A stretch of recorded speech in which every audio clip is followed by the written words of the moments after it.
Welcome back to Revise and Resubmit, and welcome to another weekend book review. I'm Pavlov. And I'm Nikita. Let's start with a moment that I think just perfectly captures the whole crisis we're looking at.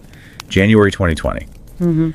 Teen Vogue puts a piece out online, and the headline is, well, it's bold, it's timely, it's how Facebook is helping ensure the integrity of the 2020 election. And if you looked at it, it was visually just like any other news story they would run. The whole layout, the font, the tone, everything screamed objective journalism. But there was this one glaring omission, something really unsettling that should have been a huge red flag. No byline, no author. Exactly. Yeah. And people noticed.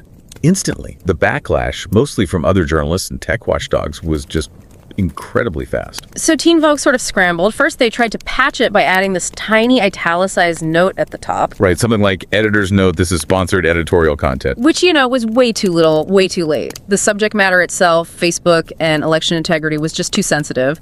The criticism just exploded. And in the end, they just deleted the whole thing. The audience completely rejected it.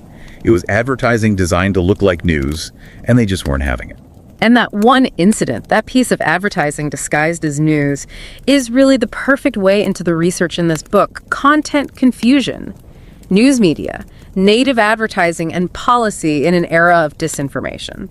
It's an absolutely essential read, and the author is Michelle A. Amazine. And if you're just starting your own journey into media research, you should know her credentials are...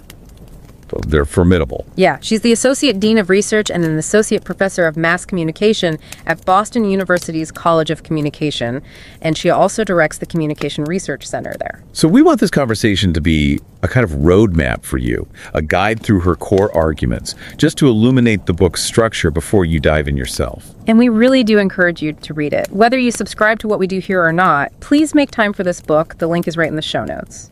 Okay, so let's unpack her argument, starting with the absolute foundation of the problem. What even is this stuff? Right. Chapter 1 gets to the core of it, native advertising. And it's not just an ad you see next to an article. No. It's misinformation that's wearing a disguise. Usually it's disguised as journalism, and it's designed from the ground up to mislead you about who made it, what sources they used, everything. So it's basically advertising in camouflage. That's the perfect way to put it. And she opens with this great example. The accounting firm Deloitte, they paid for some social science research. Okay. And then they produced a native ad about their own findings and ran it in the Wall Street Journal. So it feels like substantive business news, but the source, the whole reason it exists, is commercial self-interest, not journalism. Which brings us to the big question. How did we even get here? Why did the news media walk right into this? Well, Amazine argues it comes down to one thing: financial desperation. It really traces back to the history of how news makes money. The digital shift. The digital shift. It was crushing, especially for newspapers. They made you could say, a fatal error early on, giving all their content away for free. Right, and we all got used to it. We got trained to expect news for free, and often without a lot of ads, especially in our social feeds. And the financial hit was devastating. Amazine notes that even when they managed to get digital ad revenue, it was just pennies on the dollar compared to print. So with an audience trained to expect free stuff, the only way to grow was to serve ads that didn't look like ads. To really get how desperate the situation was, she gives this incredible historical context. It's actually jaw-dropping. Yeah, this part of the book blew my mind. The early press in the U.S. was treated as a public good. It was heavily subsidized by the government. The Postal Act of 1792 set ridiculously low postal rates for newspapers. And when you translate that subsidy to today's money, it's over $2.5 trillion annually in 2023 dollars. That's what the government once, in effect, spent to support a free press. $2.5 trillion. That just shows how much the model has shifted. We went from being supported as a public good to depending almost entirely on advertising revenue. And that dependency is the leverage. It's what allows advertisers to, in a way, dictate the terms of engagement now. Which brings us right to the producers, the advertisers and the news organizations, and how this whole relationship just erodes trust. It really all comes down to control. For advertisers, native advertising is about controlling the persuasive power of their message. They want what she calls a conducive editorial environment. The classic example being, an ad for a tropical vacation right next to a travel article about the Caribbean. Exactly. It's about maximizing that feel-good connection. And historically, journalism had a defense against this kind of pressure. It was called the wall. The wall between the editorial side, the reporters, and the business side, the ad department. A wall championed by muckrakers like Upton Sinclair way back in 1919. He basically argued that newspapers were already faking news just to keep their big advertisers happy.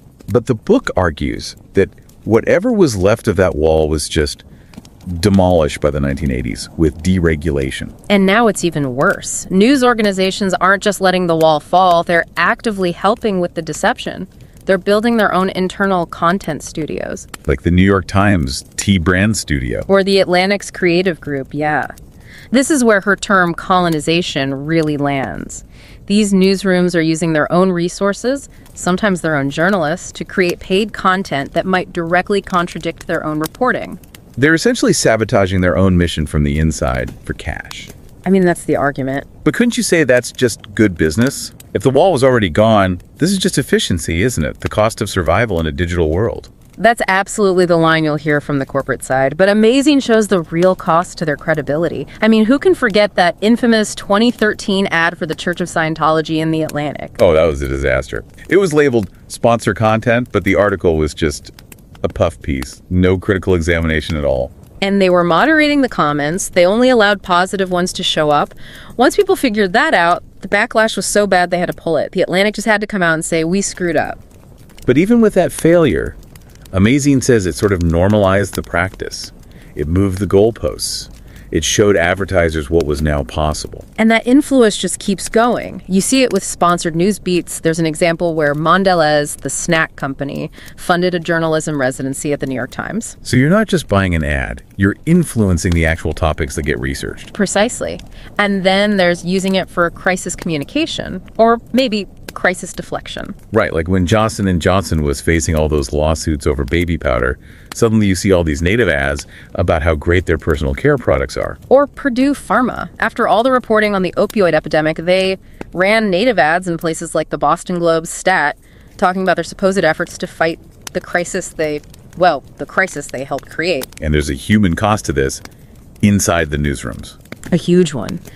She brings up the former New York Times editor Jill Abramson, who said she believes she lost her job partly because she was, in her words, not on board with native advertising. She felt it confused readers. Deeply. And she was told that new revenue ideas were now expected to come from the editorial side itself, a complete breakdown of the wall. Wow. Okay, that perfectly sets the stage for the next part, which is about the impact on us, the audience, and on democracy itself. Let's start with trust. The numbers are pretty staggering. A 2022 poll found that almost half, 45% of U.S. adults say they distrust the media's ability to clearly separate ads from news. So when the camouflage works, the whole system loses credibility. Right. And even if people do realize it's a native ad, it doesn't just hurt the advertiser. It significantly hurts the perceived credibility of the publication itself. And that reputational damage isn't spread evenly, is it? No. Digital-first outlets get hit much, much harder than the big legacy publishers when they get caught doing this. The book also talks about how we, the audience, try to fight back with something called the inoculation effect. Yeah, this is fascinating. It's the idea that when people articulate why they reject a piece of misinformation online, what she calls post-inoculation talk, it can actually spread resistance. So wait, how does that work? Is it like my brain gets a vaccine against bad argument? In a way, yes. If you go online and you clearly debunk a piece of sponsored content, you're essentially helping other people build up the antibodies to resist something similar later. You've built and shared the counter-argument for them. But we can't just rely on the audience to police this whole polluted environment. Of course not. And the pollution isn't just about, selling snacks. Chapter 6 is about the damage to society and democracy. Like really high-stakes stuff. Absolutely. Native ads are used by industries with huge public impacts: fossil fuels, opioids, tobacco. She mentions that ExxonMobil's native advertising, which was created by T Brand Studio at the Times, was actually used as evidence in a climate liability lawsuit. The ads themselves became part of the case against them. Exactly. And then you have the rise of what's called pink slime news. Pink slime. Is that because it's like that cheap filler meat product? That's the idea. It looks like news, but it's just filler. These are fake, local news sites that pop up in news deserts where real newsrooms have closed.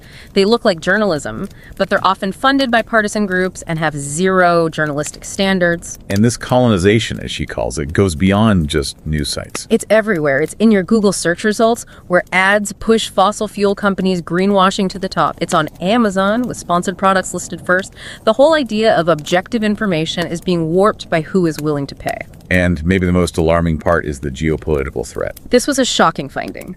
Amazin's research found that over a 5-year period, across elite U.S. publishers, the single biggest sponsor of native ads was China Daily. The Chinese state-run media. The Chinese state-run media, using this format to intentionally blur the source of its propaganda.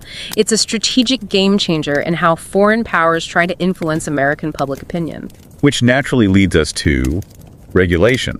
How is any of this even allowed in the U.S.? Well, Amazing points out that the main regulation is ancient. It dates back to the 1912 Newspaper Publicity Act. Which just said you had to label paid content as an advertisement. Right. And the Federal Trade Commission, the FTC, their focus today is still incredibly narrow.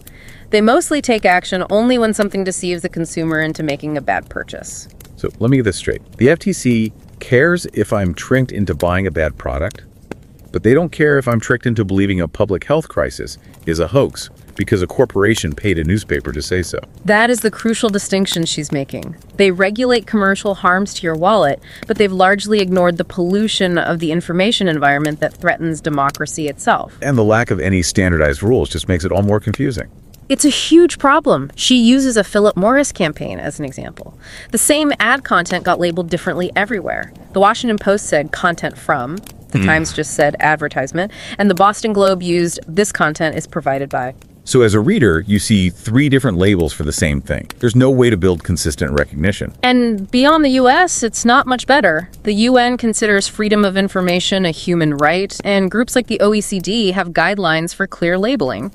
But even they admit there's no one-size-fits-all solution that works. And even in the UK, enforcement seems to fall short, especially with political harms. Yeah, they'll issue a cease and desist for a political ad disguised as a newspaper cover, but it often comes long after the election is over and the damage is done. It shows the regulations just aren't built to handle these non-commercial democratic harms. So that brings us to the final part, mitigation. How do we even start to fix a problem this big? Chapter 9 lays out some solutions. Amazing's framework starts with transparency, but it has to go way beyond just a simple label. What does that look like? She argues for a comprehensive, searchable public database. It would show who is buying these ads, how much they paid, when it was published, a system more like what they have in the EU. That feels like a basic accountability measure. She also talks about media literacy. Which is crucial. People who can't figure out the source of a message are just far more likely to fall for disinformation. But she has a warning about that too. A very important one. Literacy training that's funded by big tech is, well, it's problematic. It's not likely to address the biases that are built right into the platforms that they profit from. We need independent media education. And that brings us to her final conclusion in Chapter 10. It all comes back to that idea of colonization. The core finding of the book is that news organizations are literally being paid to create a competing agenda.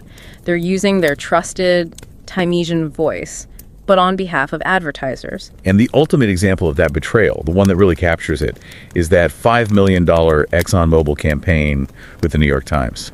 Because the whole strategic reason for that campaign was, and this is the key, that the regular news cycle was not providing an accurate depiction of ExxonMobil. Wait, so ExxonMobil paid the Times because the Times' own reporters were doing too good a job reporting the facts.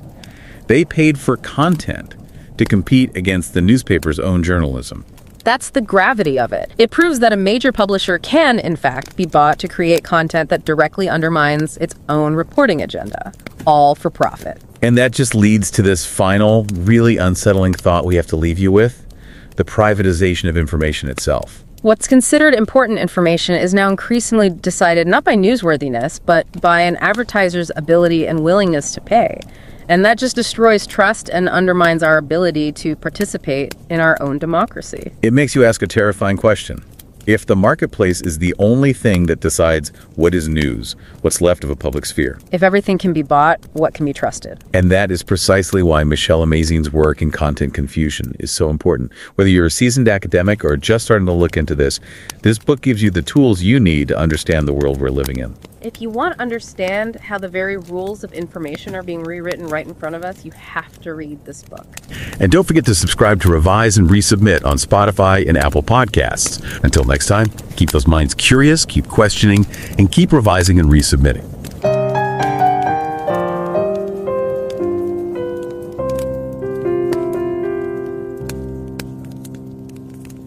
Revise and রিসাবমিটে স্বাগত।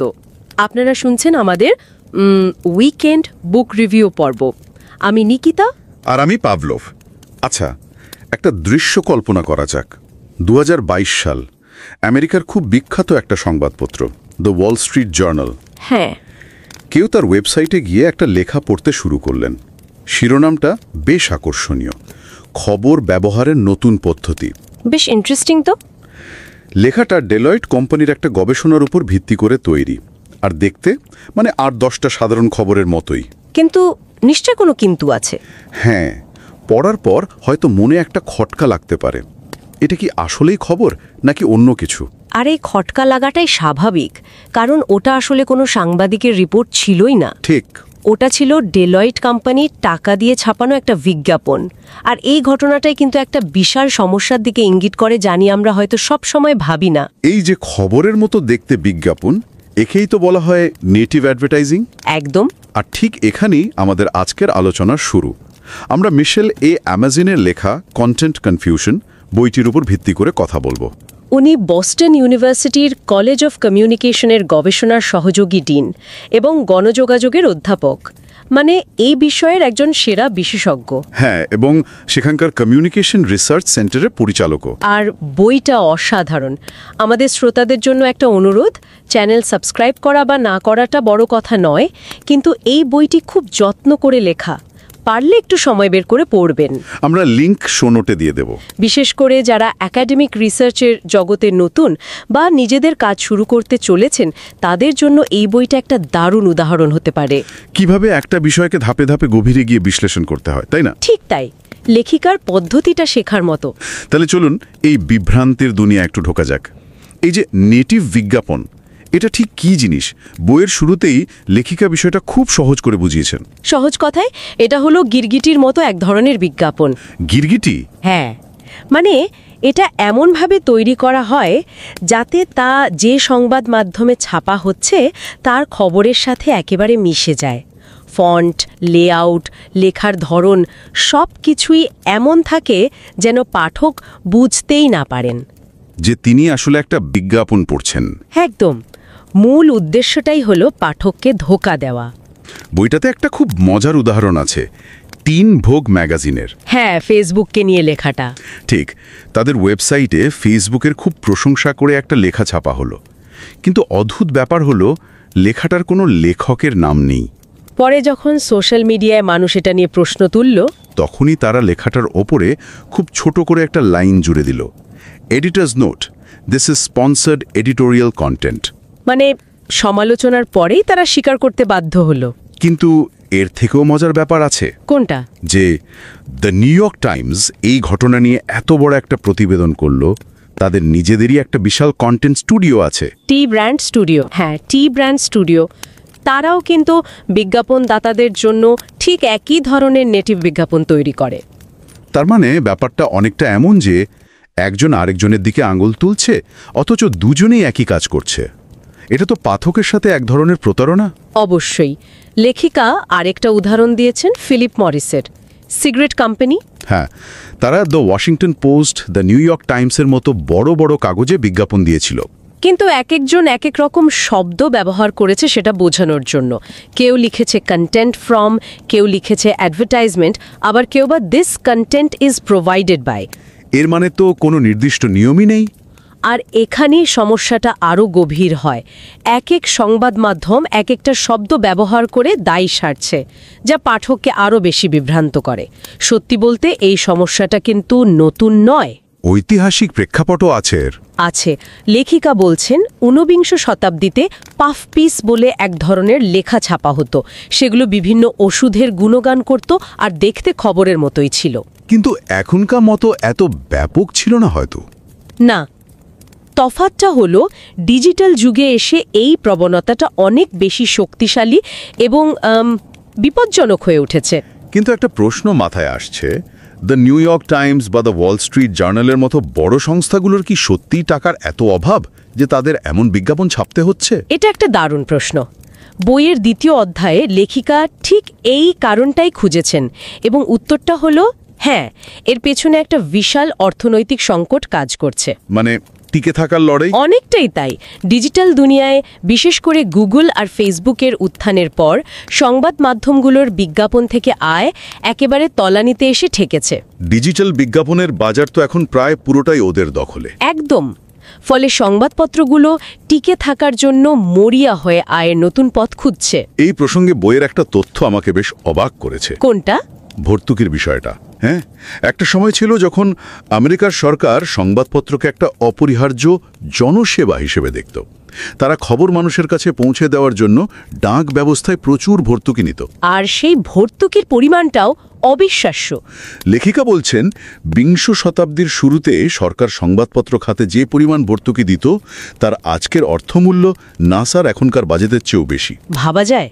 এটা শুধু একটা অবাক করা তথ্য নয়, এটা আসলে দেখাচ্ছে যে সাংবাদিকতাকে একটা জাতীয় পরিকাঠামো বা পাবলিক ইউটিলিটি হিসেবে দেখা হতো। মহাকাশ গবেষণার মতোই গুরুত্বপূর্ণ। ঠিক। আর আজ সেই জায়গা থেকে আমরা এমন এক অবস্থায় এসছি যেখানে সংবাদ মাধ্যমকে টিকে থাকার জন্য বিজ্ঞাপনদাতার কাছে প্রায় আত্মসমর্পণ করতে হচ্ছে। এই পরিবর্তনটাই তো আসল সংকট। একটা সময় তো সাংবাদিকতার জগতে সম্পাদকীয় বিভাগ আর বিজ্ঞাপন বিভাগের মধ্যে একটা অলিখিত দেওয়ালের কথা বলা হতো, তাই না? হ্যাঁ, আপটন সিনক্লেয়ারের বিখ্যাত বই দ্য ব্রাস জ্যাকে এর উল্লেখ আছে। একটা অদৃশ্য কিন্তু শক্তিশালী দেওয়াল ছিল যা নিশ্চিত করত যে ব্যবসার স্বার্থ সম্পাদকীয় সিদ্ধান্তকে প্রভাবিত করতে পারবে না। কিন্তু আজকের অর্থনৈতিক চাপে সেই দেওয়ালটা প্রায় ধুলোয় মিশে গেছে। এখন সম্পাদকীয় আর ব্যবসার স্বার্থ একাকার হয়ে যাচ্ছে। এটা তো গেল সংবাদ মাধ্যমের দিক থেকে, কিন্তু বিজ্ঞাপনদাতাদের কী লাভ? তারা কেন চিরাচরিত বিজ্ঞাপন ছেড়ে এই নেটিভ বিজ্ঞাপনের দিকে এত ঝুঁকছে? তাদের দিক থেকে দেখলে এর দুটো প্রধান কারণ: নিয়ন্ত্রণ এবং মনোযোগ। নিয়ন্ত্রণ? হ্যাঁ, আজকালকার পাঠকরা বিজ্ঞাপন দেখলেই এড়িয়ে যান। ডিজিটাল প্ল্যাটফর্মে অ্যাড ব্লকার ব্যবহার করেন। বিজ্ঞাপনদাতারা এই বাধাটা টপকাতে চায়। তারা চায় তাদের বার্তাটা পাঠকের কাছে এমনভাবে পৌঁছাক যেন পাঠক বিরক্ত না হয়ে বরং খবর পড়ার মতো আগ্রহ নিয়ে সেটা গ্রহণ করে। ঠিক। নেটিভ বিজ্ঞাপন ঠিক এই কাজটাই করে। আর এর সাথে এখন যোগ হয়েছে ডেটার খেলা। পাঠকদের ডেটা? হ্যাঁ, সংবাদ মাধ্যমগুলো এখন তাদের পাঠকদের সম্পর্কে বিশাল পরিমাণ তথ্য সংগ্রহ করে। কে কোন খবর পড়ছে, কতক্ষণ পড়ছে, তাদের আগ্রহ কিসে। আর এইসব তথ্য ব্যবহার করে বিজ্ঞাপনদাতাদের এমন বিজ্ঞাপন বানাতে সাহায্য করা হয় যা নির্দিষ্ট পাঠকের ব্যক্তিগত পছন্দের সাথে মিলে যায়। লেখিকা একটা অসাধারণ লাইন লিখেছেন বইতে। সংবাদপত্রের দরজার চাবি এখন বিজ্ঞাপনদাতাদের হাতে তুলে দেয়া হয়েছে। কথাটা খুব জোরালো। একেবারে সত্যি। আগে যেখানে সাংবাদিকরা গেট কিপার বা দ্বাররক্ষীর ভূমিকা পালন করতেন, মানে কোন খবর ছাপা হবে আর কোনটা হবে না সেই সিদ্ধান্ত নিতেন, এখন সেই ক্ষমতা অনেকটাই বিজ্ঞাপনদাতাদের হাতে চলে গেছে, যা সাংবাদিকতার মৌলিক নীতির সম্পূর্ণ বিরোধী। আর এর পরিণতি যে কি মারাত্মক হতে পারে সেটাই লেখিকা ৪র্থ অধ্যায়ে দেখিয়েছেন। যখন একটা সংবাদ মাধ্যম খবরের নামে বিজ্ঞাপন ছাপে তখন তার সবচেয়ে মূল্যবান সম্পদ পাঠকের বিশ্বাস। হ্যাঁ, সেই বিশ্বাস মারাত্মকভাবে ক্ষতিগ্রস্ত হয়। দ্য আটলান্টিক ম্যাগাজিনের ঘটনাটা তো এর একটা বড় উদাহরণ। একটা ভয়ানক উদাহরণ। তারা চার্চ অফ সায়েন্টোলজির হয়ে একটা নেটিভ বিজ্ঞাপন ছেপেছিল। লেখাটা পড়ে মনে হচ্ছিল যেন সায়েন্টোলজির নেতাদের গুণকীর্তন করা হচ্ছে, কিন্তু আসল উদ্দেশ্য ছিল অন্য। আসল উদ্দেশ্য ছিল সায়েন্টোলজির উপর লেখা একটি অনুসন্ধানী বইয়ের বিরুদ্ধে তাদের ভাবমূর্তি রক্ষা করা। তার মানে তারা সাংবাদিকতার মুখোশ পরে অন্য একটি বইকে আক্রমণ করার চেষ্টা করছিল। ঠিক তাই। পাঠকদের মধ্যে তীব্র সমালোচনার মুখে দ্য আটলান্টিক বিজ্ঞাপনটা তুলে নেয় এবং ক্ষমা চায়, কিন্তু ততক্ষণে যা ক্ষতি হবার তা হয়ে গেছে। এর থেকেও তো সূক্ষ্ম কিছু প্রভাব আছে। আছে, একটা ভয়ঙ্কর প্রভাব হলো এজেন্ডা কাটিং। একটি গবেষণায় দেখা গেছে কোনো কোম্পানির নেটিভ বিজ্ঞাপন প্রকাশের পর সেই সংবাদ মাধ্যমে ওই কোম্পানির বিষয়ে নেতিবাচক খবরের সংখ্যা অনেক কমে যায়। সোজা কথায় টাকার বিনিময়ে সংবাদ মাধ্যমগুলো এক ধরনের নীরবতা পালন করে। একদম। এর প্রভাব তো সাংবাদিকদের উপরও পড়ে নিশ্চয়ই। অবশ্যই। দ্য নিউ ইয়র্ক টাইমসের প্রাক্তন প্রধান সম্পাদক জেল আব্রামসন তার বই মার্চেন্টস অফ ট্রুথে লিখেছেন যে নেটিভ বিজ্ঞাপনের বিরোধিতা করার কারণেই তাকে চাকরি হারাতে হয়েছিল। দ্য নিউ ইয়র্ক টাইমসের মতো প্রতিষ্ঠানের শীর্ষ পদে থেকেও? হ্যাঁ, একবার ভাবুন, এই চাপের কাছে যদি তাকেও নতি স্বীকার করতে হয়। এটা প্রমাণ করে যে সমস্যাটা কতটা গভীরে। শুধু প্রতিষ্ঠানের নয়, সাংবাদিকদের ব্যক্তিগত স্তরেও এর প্রভাব পড়ছে। আর সাংবাদিকদের কথা তো হলো, কিন্তু যারা এই খবরগুলো পড়ছে, মানে সাধারণ পাঠক, তাদের উপর এর কি প্রভাব পড়ছে? তারা কি বিষয়টা ধরতে পারছে? বেশিরভাগ ক্ষেত্রেই তারা বিভ্রান্ত হচ্ছেন। 2022 সালের একটা সমীক্ষায় দেখা গেছে প্রায় 45% আমেরিকান পাঠক মনে করেন যে মিডিয়া খবর আর বিজ্ঞাপনের মধ্যে পার্থক্যটা স্পষ্টভাবে তুলে ধরে না। এবং তারা এতে বেশ বিরক্ত। ঠিক। আর সবচেয়ে গুরুত্বপূর্ণ বিষয় হলো, যখন একজন পাঠক বুঝতে পারেন যে তিনি একটা নেটিভ বিজ্ঞাপন পড়ছেন, তখন শুধু সেই বিজ্ঞাপনের ওপর থেকেই নয়, বরং সেই পুরো সংবাদ মাধ্যমটির ওপর থেকেই তার বিশ্বাস উঠে যায়। বইতে টুইটারের উপর করা একটা গবেষণার কথা বলা হয়েছে, যেটা আমার খুব আকর্ষণীয় লেগেছে। হ্যাঁ, সচেতন পাঠকদের ভূমিকা নিয়ে। ঠিক। সেখানে দেখা গেছে যখন কোনো সচেতন পাঠক একটা নেটিভ বিজ্ঞাপনকে চিহ্নিত করে টুইটারে মন্তব্য করেন, তখন সেই বার্তাটা অন্যদের মধ্যেও দ্রুত ছড়িয়ে পড়ে এবং তখন ওই বিজ্ঞাপনের কার্যকারিতা অনেকটাই কমে যায়। তার মানে সচেতন পাঠকরাই এর বিরুদ্ধে একটা প্রতিরোধ গড়ে তুলতে পারেন। একদম। কিন্তু সমস্যাটা তো শুধু পাঠক বা সাংবাদিকতার গণ্ডিতে আটকে নেই। এর একটা বৃহত্তর সামাজিক এবং গণতান্ত্রিক প্রভাবও আছে। আছে। নেটিভ বিজ্ঞাপনের কারণে তথ্যের প্রাপ্যতা এখন আর তার গুরুত্ব বা সত্যতার উপর নির্ভর করে না, বরং নির্ভর করে বিজ্ঞাপনদাতার টাকা খরচ করার ক্ষমতার উপর। লেখিকা একে বলছেন তথ্যের বেসরকারীকরণ, প্রাইভেটাইজেশন অফ ইনফরমেশন। আর এর একটা ভয়াবহ রূপ হলো পিঙ্ক স্লাইম সাংবাদিকতা। হ্যাঁ, আমেরিকার অনেক জায়গায় স্থানীয় সংবাদপত্রগুলো বন্ধ হয়ে যাওয়ায় নিউজ ডেজার্টস বা খবর শূন্য এলাকা তৈরি হয়েছে।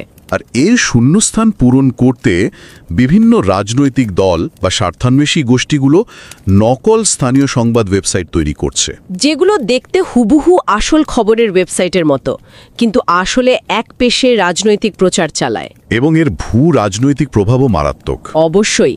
লেখিকার গবেষণায় উঠে এসেছে যে আমেরিকার বড় বড় সংবাদপত্রে সবচেয়ে বেশি নেটিভ বিজ্ঞাপন দিয়েছে কারা জানেন? কারা? চীন সরকারের মালিকানাধীন মিডিয়া চায়না ডেইলি। এটা তো বেশ উদ্বেগজনক। এমনকি হুয়াওয়ের মতো বিতর্কিত কোম্পানির হয়েও বিজ্ঞাপন প্রচার করা হয়েছে।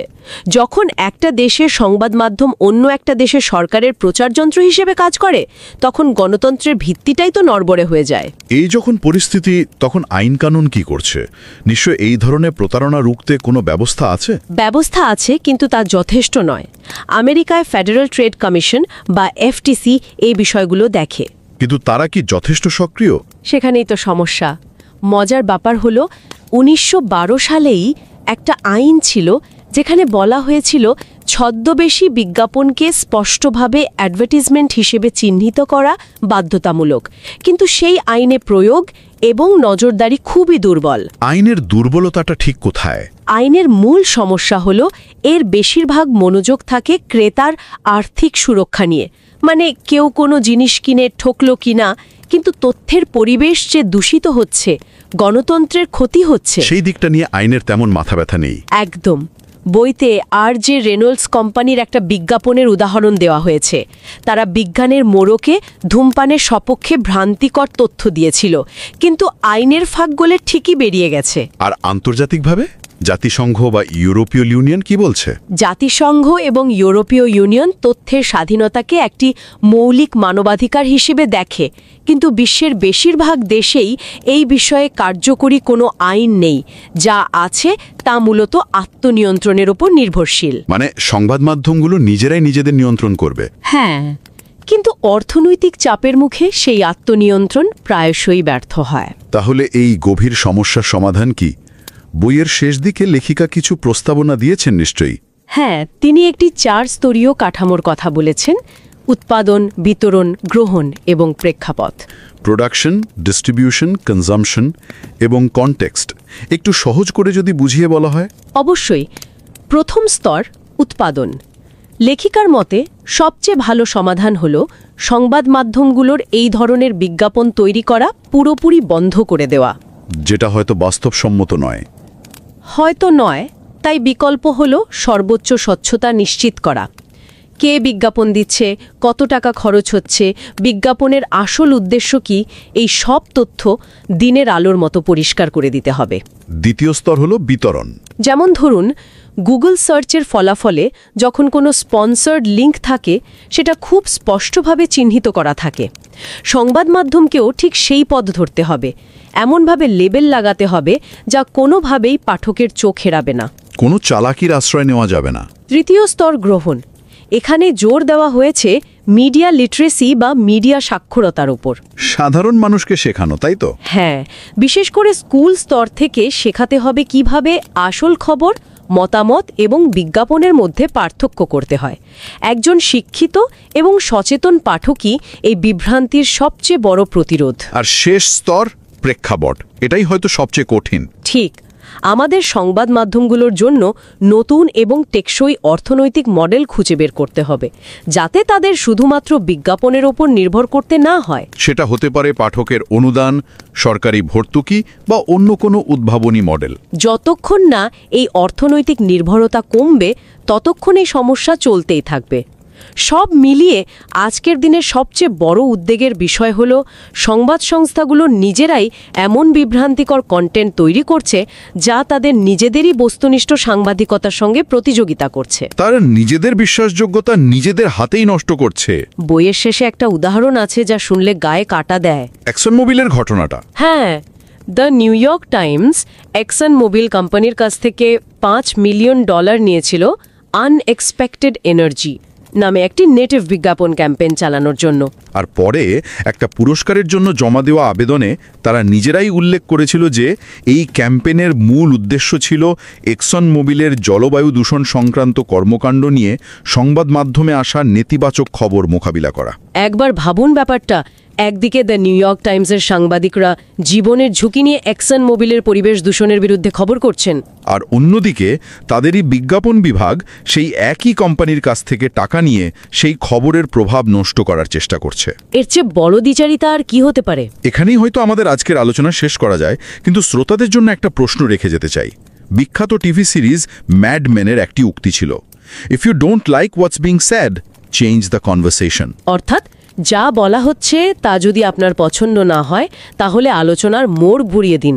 আজ সংবাদ মাধ্যমগুলো বিজ্ঞাপনদাতাদের হয়ে ঠিক এই কাজটিই করছে। যদি বড় বড় কর্পোরেশন এবং বিদেশি সরকারগুলো খবরের মোড়ে বিজ্ঞাপন ছাপিয়ে জনমতকে নিজেদের পক্ষে নিয়ে আসতে পারে, তাহলে আমরা যাকে সত্য বলে জানি তার ভবিষ্যৎ কি? এই প্রশ্নটা আমাদের সবার ভাবা প্রয়োজন।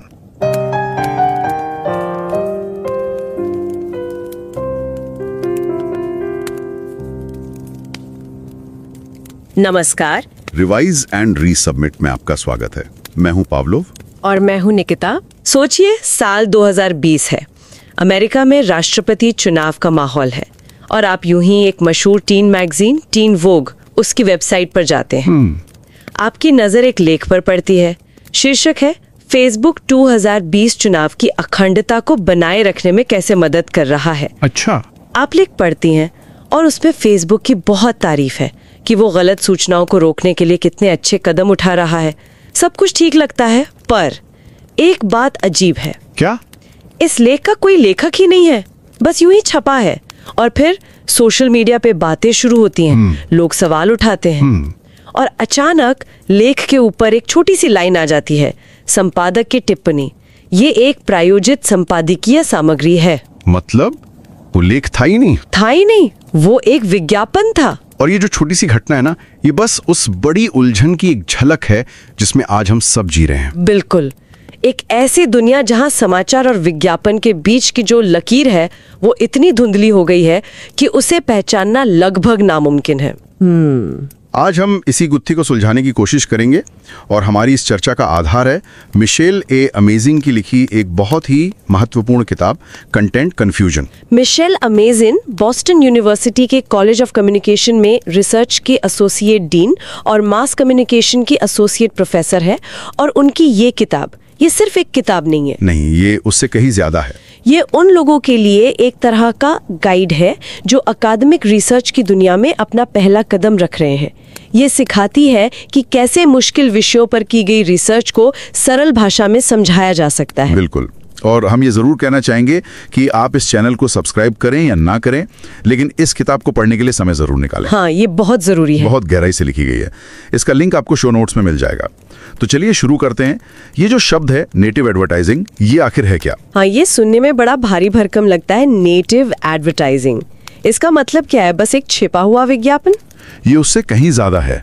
ये सिर्फ विज्ञापन को छिपाना नहीं है, ये उसे इस तरह से बदलना है कि वो उस प्लेटफॉर्म की अपनी सामग्री जैसा ही लगे। अच्छा। मकसद ये है कि पढ़ने वाले को धोखा हो जाए कि ये जानकारी आ कहां से रही है। किताब में एक और बहुत दिलचस्प उदाहरण है फिलिप मॉरिस का, सिगरेट बनाने वाली कंपनी। ओहो। उन्होंने द वॉशिंगटन पोस्ट और द न्यूयॉर्क टाइम्स जैसे अमेरिका के सबसे बड़े अखबारों में लेख जैसे दिखने वाले विज्ञापन चलाए। एक मिनट, द न्यूयॉर्क टाइम्स में? ये तो हैरान करने वाली बात है। बिल्कुल।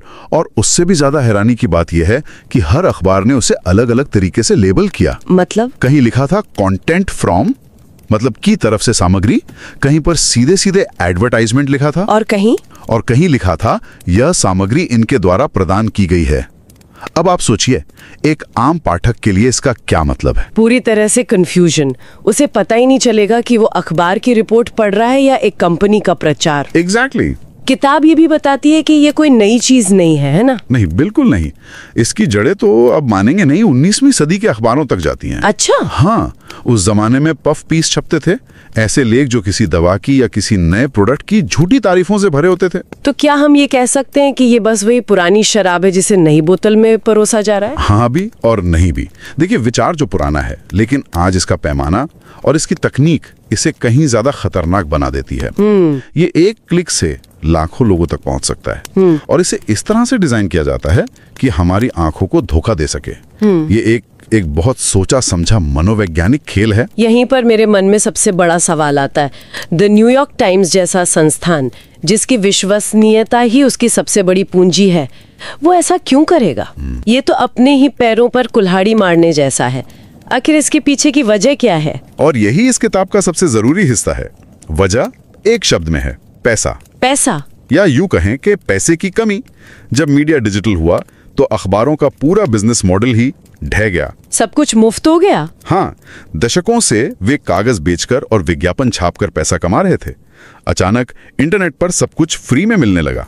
लोगों ने अखबार खरीदना बंद कर दिया और विज्ञापन से होने वाली कमाई लगभग खत्म हो गई। और इसी कमाई को वापस पाने के लिए उन्होंने ये रास्ते खोजे। मुझे याद है इसी दौर में एड ब्लॉकर्स भी बहुत लोकप्रिय हुए थे। बिल्कुल सही। लोग विज्ञापनों से इतने परेशान हो गए थे कि उन्होंने उन्हें ब्लॉक करना शुरू कर दिया। और नेटिव विज्ञापन इन एड ब्लॉकर्स को भी आसानी से पार कर जाते हैं, क्योंकि वो विज्ञापन की तरह दिखते ही नहीं है, वो तो लेख होते हैं।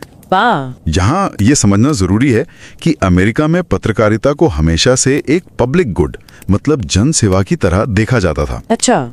एक समय था जब सरकार डाक व्यवस्था के जरिए अखबारों को सब्सिडी देती थी ताकि सूचना देश के कोने कोने तक पहुंचे। लेकिन धीरे धीरे ये जनसेवा विज्ञापन पर निर्भर हो गई। किताब में एक काल्पनिक दीवार का जिक्र है। हाँ, दीवार। एक तरफ संपादकीय विभाग जो खबरें बनाता है और दूसरी तरफ व्यावसायिक विभाग जो विज्ञापन लाता है।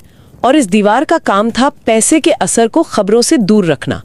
तो फिर इस दीवार का क्या हुआ? वो दीवार ढह गई, बल्कि उसे गिरा दिया गया। गिरा दिया गया? हाँ, जब पारंपरिक विज्ञापन से पैसा आना बंद हो गया तो समाचार संगठनों ने खुद ही विज्ञापन बनाने वाली कंपनियां खोल ली। उन्होंने अपने पत्रकारों के कौशल का इस्तेमाल विज्ञापन बनाने के लिए करना शुरू कर दिया। मतलब द न्यूयॉर्क टाइम्स ने अपना टी ब्रांड स्टूडियो शुरू किया। बिल्कुल। द वॉशिंगटन पोस्ट ने अपना ब्रांड स्टूडियो बनाया। अब वही संस्थान जो कल तक खबर और विज्ञापन में फर्क करने की बात करता था, आज खुद दोनों को मिला के बेच रहा है। तो मतलब जो रखवाले थे वही अब इस खेल का हिस्सा बन गए हैं और इसके नतीजे बहुत गंभीर हुए हैं। ठीक है, तो दीवार गिर चुकी है, बिजनेस मॉडल टूट चुका है। इसका असली नुकसान क्या हुआ? मतलब पत्रकारिता पर, समाज पर, हम पर और आप पर इसका क्या असर पड़ा? इसका सबसे बड़ा और सीधा असर पत्रकारिता की आत्मा पर पड़ा, उसकी विश्वसनीयता पर। बिल्कुल। किताब में 2013 का एक बहुत ही दमदार किस्सा है। अमेरिका की एक बहुत प्रतिष्ठित मैगजीन है द अटलांटिक। हाँ, मैंने सुना है। उसने चर्च ऑफ साइंटोलॉजी का एक नेटिव विज्ञापन छापा। ये हूबहू एक लेख की तरह था जिसमें साइंटोलॉजी की जमकर तारीफ की गई थी। साइंटोलॉजी, ये तो वही संगठन है जो अक्सर विवादों में रहता है। वही। और इससे भी ज्यादा चौंकाने वाली बात यह थी कि उस लेख जैसे विज्ञापन के नीचे जो कमेंट सेक्शन था उसमें सिर्फ सकारात्मक टिप्पणियां थीं। सिर्फ पॉजिटिव कमेंट्स? हाँ। ये कैसे हो सकता है? बाद में पता चला कि मैगजीन की टीम सारी नकारात्मक टिप्पणियों को डिलीट कर रही थी। क्या? हाँ, ताकि ऐसा लगे कि सब लोग साइंटोलॉजी की तारीफ कर रहे हैं। रुकिए, मतलब उन्होंने सिर्फ एक विज्ञापन नहीं छापा बल्कि उसके समर्थन में एक झूठा माहौल भी बनाया। ये तो सीधे सीधे धोखा है। बिल्कुल, ये सक्रिय धोखा है। जब सोशल मीडिया पर हंगामा हुआ तो द अटलांटिक को न सिर्फ वो विज्ञापन हटाना पड़ा बल्कि सार्वजनिक रूप से माफी मांगते हुए कहना पड़ा कि हमसे गलती हो गई। इस एक घटना ने उनकी सालों की कमाई हुई इज्जत को मिट्टी में मिला दिया। लेकिन किताब एक और इससे भी ज्यादा खतरनाक असर की बात करती है, जिसे रिसर्च की भाषा में एजेंडा कटिंग कहा गया है। Agenda cutting? ये क्या है? ये बहुत सूक्ष्म है लेकिन बहुत खतरनाक। रिसर्च से ये पता चलता है कि जब कोई समाचार संगठन किसी बड़ी कंपनी का, मान लीजिए किसी तेल कंपनी का नेटिव विज्ञापन चलाता है, हाँ, तो उसके बाद अगले कुछ महीनों में वो उस कंपनी या उस इंडस्ट्री के बारे में आलोचनात्मक खबरें बहुत कम कर देता है। ओहो। मतलब असर सिर्फ ये नहीं है कि क्या छप रहा है, बल्कि ये भी है कि क्या नहीं छप रहा है। जरूरी खबरें जो शायद उस कंपनी के खिलाफ हों, वे कभी लिखी ही नहीं जाती। वाह, मतलब ये एक तरह की अघोषित सेंसरशिप है। हाँ। जो पैसे के दम पर चल रही है। और इसका असर पत्रकारों पर भी तो पड़ता होगा। बहुत गहरा असर। द न्यूयॉर्क टाइम्स की पूर्व मुख्य संपादक जिल अब्रामसन ने अपनी किताब में लिखा है अच्छा, कि उन्हें अपनी नौकरी गंवाने की बड़ी वजह यही थी कि वो नेटिव एडवर्टाइजिंग के सख्त खिलाफ थी। ओहो। वो उस दीवार को बनाए रखना चाहती थी, लेकिन व्यावसायिक दबाव इतना ज्यादा था। ऐसा हो सकता है तो एक सामान्य पत्रकार की क्या हैसियत है? बिल्कुल। ये तो पत्रकारों की बात हुई, लेकिन हम जैसे आम पाठकों का क्या हम इस धोखे को समझ पाते हैं? आंकड़े तो यही बताते हैं कि लोग अब शक करने लगे हैं। किताब में 2022 के एक सर्वे का जिक्र है जिसमें 45% अमेरिकी वयस्कों ने कहा कि उन्हें मीडिया पर अब ये भरोसा नहीं रहा कि वो समाचार और विज्ञापन में साफ फर्क करेगा। लगभग आधे लोग? हाँ, आधे लोग। और रिसर्च ये भी दिखाती है कि जब पाठकों को पता चलता है कि जिसे वे गंभीर लेख समझकर पढ़ रहे थे वो असल में एक विज्ञापन था, तो वे ठगा हुआ महसूस करते हैं। जाहिर है गुस्सा तो आएगा ही। और उस गुस्से का असर सिर्फ उस विज्ञापन दाता पर नहीं होता, बल्कि उस अखबार या वेबसाइट की विश्वसनीयता भी हमेशा के लिए गिर जाती है। मीडिया में भरोसे की जो कमी आज हम पूरी दुनिया में देख रहे हैं उसका एक बहुत बड़ा कारण है। तो अगर एक पाठक ठगा हुआ महसूस करता है, तो जब ये एहसास लाखों करोड़ों लोगों में फैलता है तो क्या होता है?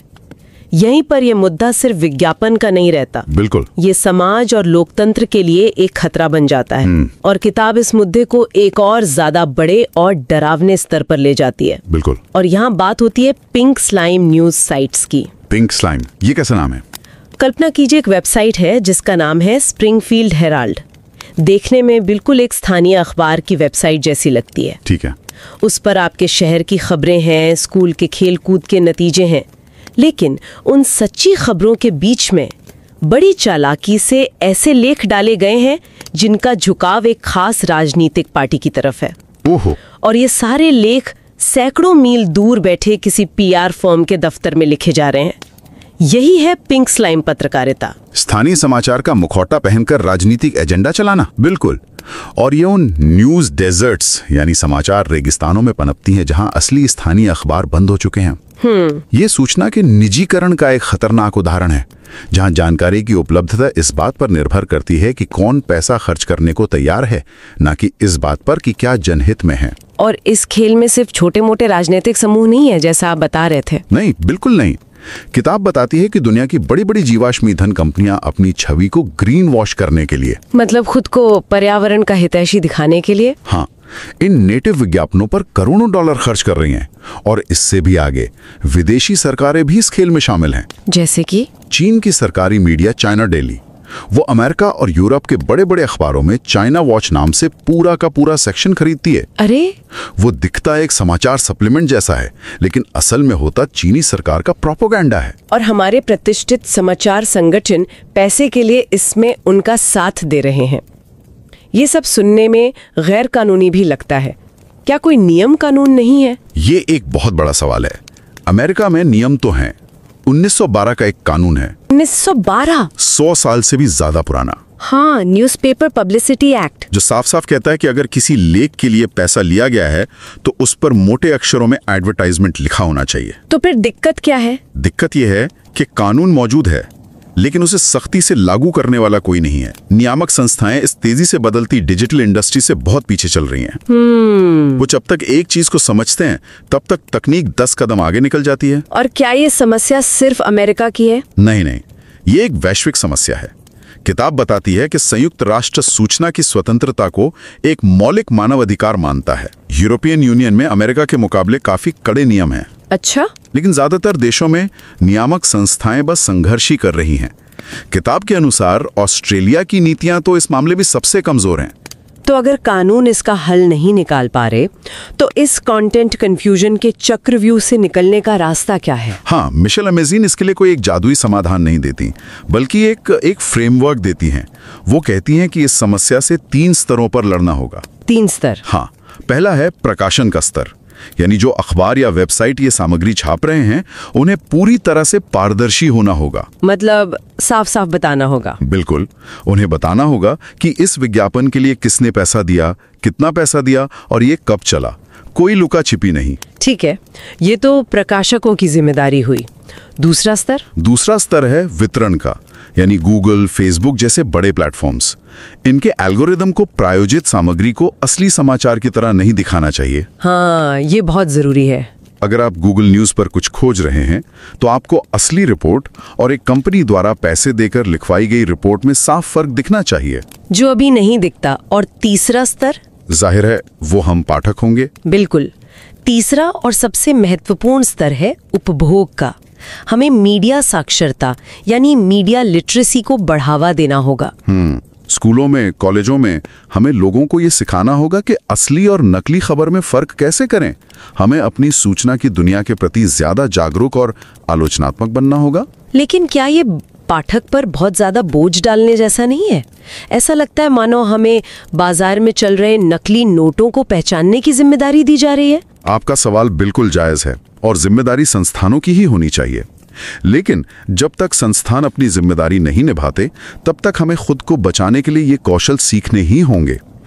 एक तरह का इम्यून सिस्टम बनाना होगा। बिल्कुल, जो हमें गलत और भ्रामक जानकारी के वायरस से बचाता है। तो अगर हम इस पूरी चर्चा का सार निकालें तो ये किताब सिर्फ चालाक विज्ञापनों के बारे में नहीं है। नहीं, ये उससे कहीं ज्यादा गहरी है। ये समाचार संगठनों पर व्यापारिक हितों के कब्जे की कहानी है। मुझे एक टीवी शो का डायलॉग याद आ रहा है, अगर तुम्हें ये पसंद नहीं कि क्या कहा जा रहा है तो बातचीत ही बदल दो। और आज हमारे समाचार संगठन पैसे लेकर विज्ञापनदाताओं के लिए ठीक यही काम कर रहे हैं। वो बातचीत को बदल रहे हैं। बेपैसे के दम पर बातचीत को इस तरह बदल रहे हैं कि वो समाचार रिपोर्टिंग जैसी लगे, और ऐसा करके वे हमारे सूचना के पूरे वातावरण को ही प्रदूषित कर रहे हैं। ये किताब हमें बताती है कि कैसे बड़ी कंपनियां और राजनीतिक दल इन तकनीकों का इस्तेमाल कर रहे हैं। लेकिन एक विचार है जो मुझे सच में डरा रहा है। अभी तक तो ये खेल बड़े और अमीर लोग ही खेल सकते थे। हाँ। पर अब जैसे जैसे जेनरेटिव एआई और बेहतर और सस्ता होता जा रहा है, हाँ। तब क्या होगा जब कोई भी व्यक्ति, कोई भी छोटा समूह अपने किसी भी एजेंडे को आगे बढ़ाने के लिए रातों रात समाचार जैसी दिखने वाली हजारों पिंक स्लाइम वेबसाइटें बना सकेगा? उस वक्त हमारे सूचना का माहौल कैसा दिखेगा, जब सच और झूठ का हर टुकड़ा एक जैसा ही विश्वसनीय या अविश्वसनीय नजर आएगा? तब हम किस पर भरोसा करेंगे और उस दुनिया के लिए हम खुद को आज कैसे तैयार करेंगे? ये एक ऐसा सवाल है जिसका जवाब हम सबको मिलकर खोजना होगा, और शायद बहुत जल्दी खोजना होगा।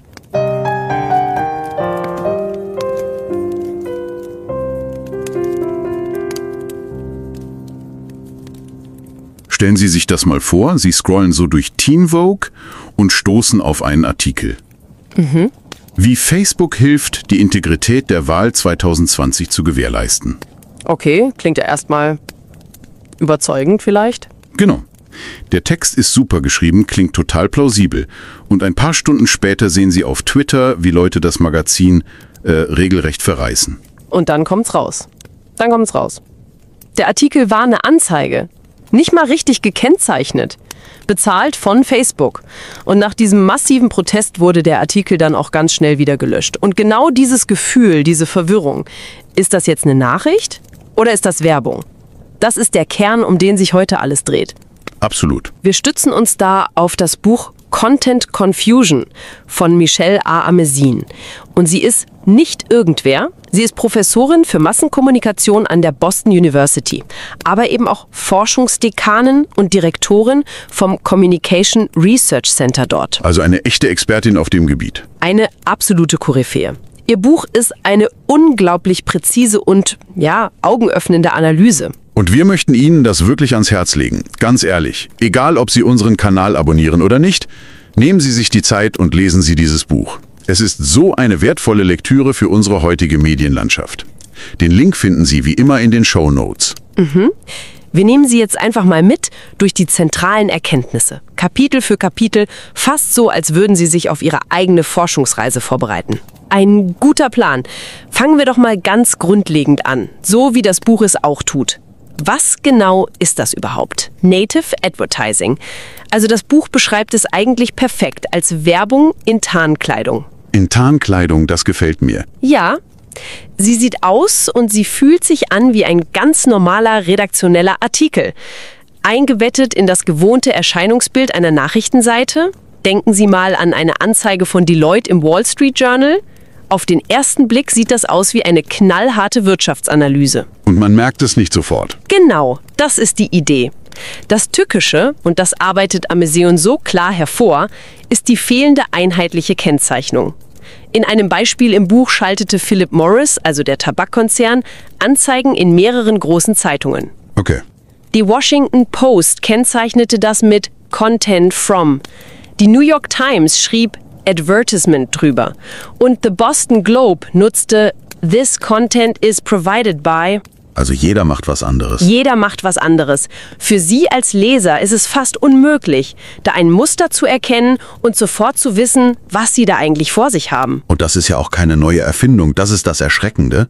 Das Buch zeichnet eine Linie zurück bis ins 19. Jahrhundert, zu den sogenannten Puff Pieces. Ja, die Puff Pieces. Das waren so, lobhudelnde Artikel über Patentmedikamente, die oft wirkungslos oder sogar richtig gefährlich waren. Die Produkte waren im Grunde genauso unecht wie die Artikel, die sie beworben haben. Was uns ja direkt zur nächsten großen Frage führt, die das Buch stellt. Warum machen Nachrichtenorganisationen das? Was ist die Motivation? Genau. Hier wird es nämlich richtig interessant, weil Amezen die tiefgreifenden, fast schon existenziellen Gründe dafür erklärt. Mit dem Übergang ins digitale Zeitalter sind den Zeitungen ja die Werbeeinnahmen weggebrochen. Komplett weggebrochen. Vollkommen. Inhalte wurden plötzlich kostenlos online angeboten, wir alle haben uns daran gewöhnt und gleichzeitig haben wir gelernt, diese klassischen Banneranzeigen einfach zu ignorieren oder mit Adblockern direkt auszublenden. Die Verlage standen also wirklich mit dem Rücken zur Wand. Absolut. Die Lösung schien dann zu sein, okay, wir verkaufen Anzeigen, die nicht mehr wie Anzeigen aussehen. So umgehen wir die Adblocker und vor allem unsere eingebaute Skepsis. Das Buch beschreibt das als das systematische Einreißen der einst heiligen Mauer zwischen der Redaktion und der Anzeigenabteilung. Und diese Mauer war ja mal das Fundament. Die Idee war, Journalisten berichten, die Anzeigenabteilung verkauft und die beiden reden nicht miteinander. Genau. Eine klare Trennung. Und dieser finanzielle Druck hat die Verlage gezwungen, diese Mauer Stein für Stein abzutragen, einfach um zu überleben. Lass uns mal über die Folgen für den Journalismus sprechen.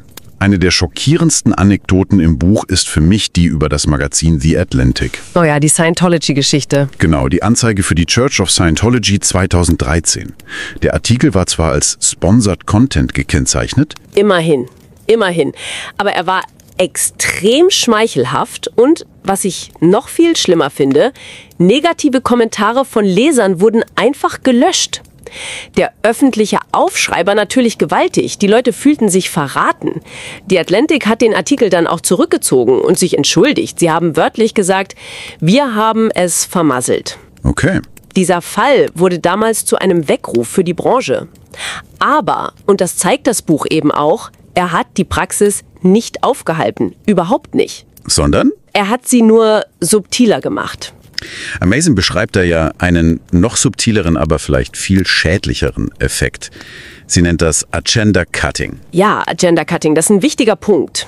Ihre Forschung zeigt, dass nachdem ein Unternehmen eine Native-Ad-Kampagne geschaltet hat, nehmen wir mal Purdue Pharma während der Opioid-Krise, dass dann die kritische, redaktionelle Berichterstattung über genau dieses Unternehmen in derselben Publikation tendenziell abnimmt. Das heißt, man beißt nicht die Hand, die einen füttert. Genau, das heißt es. Und das hat auch ganz persönliche Konsequenzen. Die ehemalige Chefredakteurin der New York Times, Jill Abramson, schrieb ja in ihrem eigenen Buch, dass sie ihren Job verloren hat, teilweise deswegen. Exakt, weil sie sich gegen dieses Native Advertising ausgesprochen hat. Sie hat es schrecklich genannt, weil es journalistische Methoden nachahmt und die Leser gezielt verwirrt. Das ist unglaublich. Die Chefredakteurin der vielleicht berühmtesten Zeitung der Welt. Das zeigt, wie fundamental dieser Kampf hinter den Kulissen ist. Absolut. Und das führt uns ja zu der Frage, was bedeutet das jetzt für Sie als Leser? Für uns alle? Letztendlich geht es genau darum. Es geht darum, wie diese Inhalte bei Ihnen ankommen. Amazon zitiert eine Umfrage von 2022. Die hat ergeben, dass fast die Hälfte der Erwachsenen in den USA den Medien nicht mehr zutraut, klar zwischen Nachrichten und Werbung zu unterscheiden. Dieses Misstrauen ist ja die direkte Folge. Es ist eine direkte Folge dieser Content Confusion. Die Leute fühlen sich getäuscht und verlieren das Vertrauen. Und dieses Vertrauen wird ja auch missbraucht. Das fällt ja nicht vom Himmel. Ganz genau. Und das Buch weitet den Blick dann auf die gesellschaftlichen Folgen. Es geht ja nicht nur um Turnschuhe oder Limonade. Nein. Es geht um Konzerne aus der fossilen Brennstoffindustrie oder der Tabakindustrie, die versuchen, die öffentliche Meinung zu beeinflussen. Und zwar über die Kanäle, denen sie für unabhängige Informationen eigentlich vertrauen sollten. Amazon beschreibt ja auch dieses Phänomen der Pink-Slime-Nachrichtenseiten. Das klingt schon unappetitlich. Ist es auch, das sind parteiisch finanzierte Webseiten, die aussehen wie lokale Nachrichtsportale. Okay. Sie heißen dann sowas wie Musterstadt Nachrichten oder so. In Wirklichkeit sind sie aber Teil eines riesigen Netzwerks, das von politischen Interessensgruppen gesteuert wird, um ganz gezielt Narrative zu verbreiten. Sie füllen also die Lücke, die durch das Sterben der echten Lokalzeitungen entsteht. Sie füllen die Lücke und geben sich als vertrauenswürdige lokale Stimme aus, verbreiten aber knallharte Propaganda. Das ist die nächste Stufe der Täuschung. Da fragt man sich doch, gibt es denn keine Regeln? Kann man das nicht regulieren? Das ist ein zentrales Kapitel im Buch. Es gab Versuche. In den USA gibt es schon seit 1912 ein Gesetz, das eine klare Kennzeichnung von bezahlten Inhalten als Advertisement fordert. Seit 1912? Ja.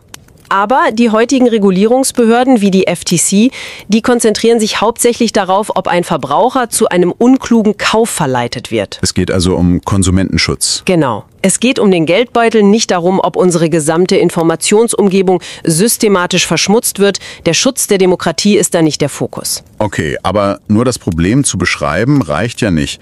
Was schlägt Amazon denn als Lösung vor? Sie schlägt so einen mehrstufigen Ansatz vor. Erstens Transparenz bei der Produktion.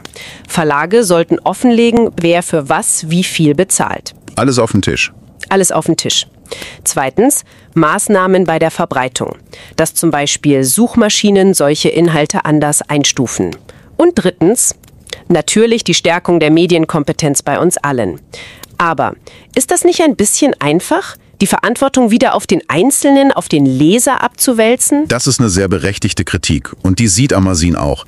Sie sagt, Medienkompetenz ist wichtig, aber sie ist nicht die alleinige Lösung. Sondern? Der vielleicht wichtigste Punkt in ihrem Buch ist die Kritik an rein marktbasierten Lösungen. Der Versuch, Tech-Giganten wie Google und Facebook zu zwingen, für Nachrichtenlinks zu bezahlen. Was ja in einigen Ländern versucht wird. Genau. Das hilft laut ihrer Analyse vor allem den großen Medienkonzernen. Es löst aber nicht das grundlegende Problem der Finanzierung von Qualitätsjournalismus. Vor allem nicht auf lokaler Ebene. Das heißt, es zementiert die Macht der Großen, die dann trotzdem weitermachen wie bisher. Ein Teufelskreis. So kann man es sehen. Das Buch schließt mit einem der stärksten Beispiele. Es geht um die New York Times und um ExxonMobil. Ein wirklich erschütterndes Beispiel. Die hauseigene Werbeagentur der New York Times, T-Brand Studio heißt die, hat für $5 Millionen eine Kampagne für ExxonMobil produziert. Titel: Die Zukunft der Energie. Das eigentlich Schockierende ist aber, was die Times dann selbst in ihrem Antrag für einen Branchenpreis geschrieben hat. Dort gab sie ganz offen zu, dass ein Ziel der Kampagne war, einer angeblich nicht immer akkuraten Darstellung von ExxonMobil im volatilen Nachrichtenzyklus entgegenzuwirken. Moment, das muss man sich mal auf der Zunge zergehen lassen. Ja, Die Nachrichtenabteilung der New York Times berichtet kritisch über den Klimawandel, über die Rolle von ExxonMobil. Und die Marketingabteilung im selben Haus wird von ExxonMobil bezahlt, um genau diese Berichterstattung zu konterkarieren, um die Konversation zu ändern, wie sie es nennen. Die eine Hand des Unternehmens untergräbt die Arbeit der anderen. Diese innere Zerrissenheit, dieser Widerspruch, das ist der Kern von Content Confusion. Es zeigt, wie der ökonomische Druck selbst die größten Namen dazu bringt, ihre eigenen Prinzipien zu kompromittieren. Genau. und das Buch lässt Sie mit einer sehr provokanten Frage zurück, die wir Ihnen auch stellen möchten. Wenn etablierte Nachrichtenorganisationen bereit sind, für einen Ölkonzern die Konversation zu ändern, wo ziehen Sie dann die Grenze? Amazing fragt in ihrem Buch, ob diese Agenturen auch Kampagnen für ausländische Regierungen erstellen würden. Was wäre, wenn Wladimir Putin Hilfe bräuchte, um die öffentliche Wahrnehmung seiner, Zitat, militärischen Spezialoperationen zu ändern? Eine wirklich beunruhigende Frage. Eine beunruhigende Frage, über die es sich lohnt nachzudenken.